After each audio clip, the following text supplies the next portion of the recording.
After 21 weeks, it all comes down to one game and the most efficient betting board of the entire NFL season. It's Super Bowl week.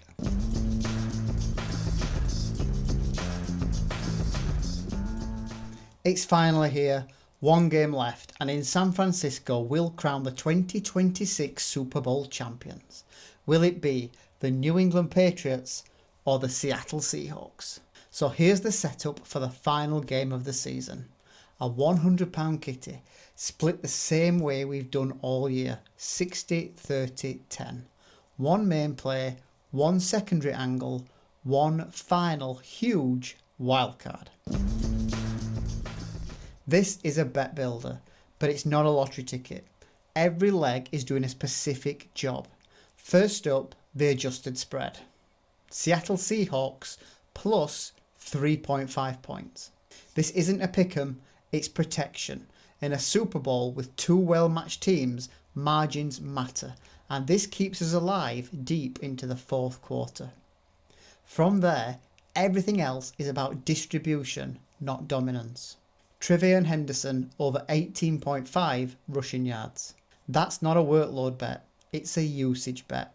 He's gone over this line in 11 of his last 13 games.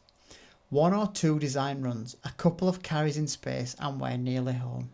More on New England's forgotten man later. Then we move into the pass catchers, and the numbers here are deliberately low. AJ Barner, 3 or more receptions. Short area routes, checkdowns, chain moving work.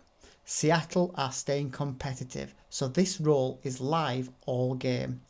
Early in Super Bowls, teams play safe, and there isn't many safer options for Sam Darnold than his tight end one. Cooper Kupp, 20 or more receiving yards. This isn't asking for a Super Bowl MVP performance, of which he already has one in the bag.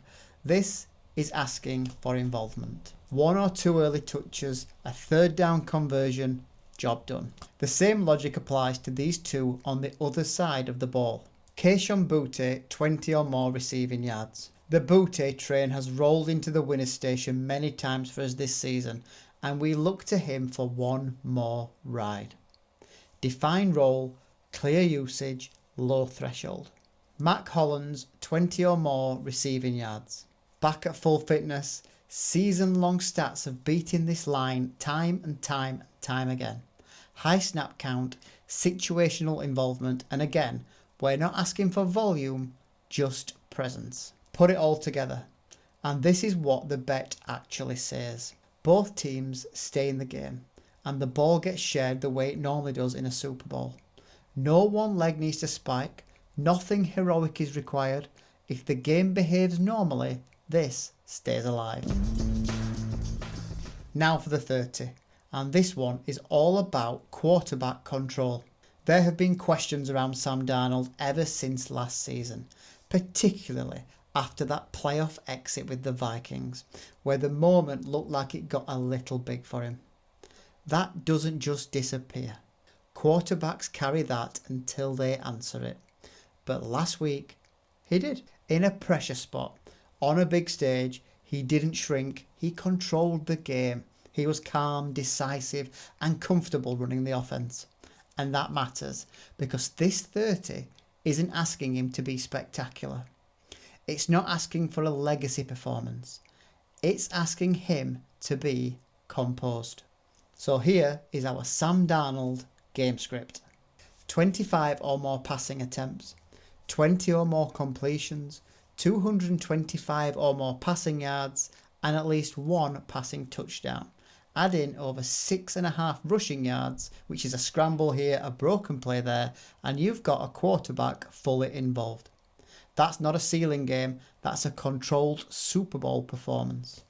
If he's playing with the same control we saw last week, his big game pants firmly on, this stat line follows naturally. That's why it's the 30, and it comes in at 21-5. Now for the 10, the wild card. And this is deliberately different from everything else on the card. This one is all in on a single game script and a single player. Everything here runs through one man, and that man is Tre'Veon Henderson. 5 or more rushing attempts, 40 or more rushing yards, at least 1 reception, and an anytime touchdown. When you look at his rushing numbers this season, the picture is pretty clear. When he's on his game, he's not just effective, he's explosive. He's coming to this off a couple of quieter weeks, which is exactly when these markets soften, but that doesn't mean the role disappears. Currently picking up the scraps behind Ramondre Stevenson, but he will see the field, and this is the grandest stage of them all, to go out and lay a marker down for next season. He's got 10 touchdowns on the season, so he's always a threat. Look at this card, man. These numbers are so disrespectful. He legitimately could light this game up with just one play. He's cleared this in 11 of his last 13 and averages over 60 yards a game on the ground. This isn't sensible. It's not protected in any way, but if the Super Bowl gives us a Henderson game, this is how you get paid for seeing it early. And at 55-1, it's got to be worth a shot. So that's the Super Bowl card. 60-30-10. One last time. As always, only bet what you can afford to lose, play responsibly, and enjoy the game. I genuinely can't believe we're here already. One final kickoff after the full season. We'll be back for one more show to wrap everything up and to announce some exciting news next week. Good luck.